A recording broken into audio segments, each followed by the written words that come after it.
Personal loan फक्त 2 documents मध्ये मिळवा. प्री अप्रूव्ड लोन अवेलेबल आहे. No hassle loan processing. हे ऐकून गरीब मध्यमवर्गीय माणूस लगेच लोनसाठी अर्ज करतो. पण पुढचं चित्र फार भीषण आणि भयानक आहे. लोन मागायला गेलं की काय होतं, प्रत्येक कॉलमध्ये वेगवेगळं सांगतात, पण शेवटी मागतात सिबिल फीज. सर, तुमचा सिबिल स्कोअर चांगला नाहीये, 1500 द्या, सुधारून देतो. सिबिल सुधारायला पैसे बँक घेते, पण लोन सँक्शन होईल याची गॅरंटी नाहीये.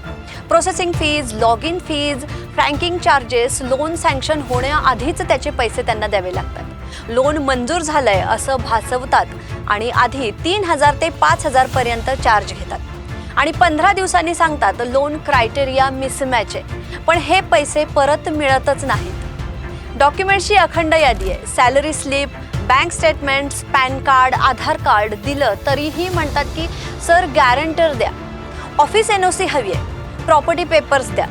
गरीब माणसाजवळ घरच नसेल तर लोन कुठून येणार आहे? सरकारी नोकरी नाहीये म्हणून लोन नाहीये, नकार देताना नवनवीन कारणं, कंपनी लिस्टेड नाहीये, सिबिल स्कोअर कमी आहे, रिस्क प्रोफाईल मिसमॅच आहेत आणि शेवटी क्रेडिट कार्डची ऑफर म्हणजेच क्रेडिट कार्ड ऑफरचं जाळं. लोन नाकारून सांगतात सर बॅलन्स ट्रान्सफर ऑफर आहे, न्यू क्रेडिट कार्ड घ्या आणि इथेही सिबिल खराब करायला सुरुवात. बँका गरिबांना फक्त लोनची आशा दाखवतात आणि मग त्यांची फसवणूक करतात. जनतेचा सरकार आणि RBIला प्रश्न आहे, लोन सँक्शन नको असेल ना तर थेट नकार द्या. गरिबांची वेळ, डॉक्युमेंट्स आणि पैसा वाया का घालवताय? सरकार, RBI, बँका एकच मागणी आहे तुम्हाला, गरिबांची थट्टा बंद करा. लोन द्या किंवा आधीच नकार द्या, पण अशी फसवणूक करू नका. गरिबांना सुधारणेची संधी द्या, नाहीतर हा देश कधीच पुढे जाणार नाहीये. तुमचाही अशा लोन फसवणुकीचा अनुभव असेल तर कमेंटमध्ये नक्की कळवा. तुमचा आवाज या बँकांपर्यंत पोहोचूयात.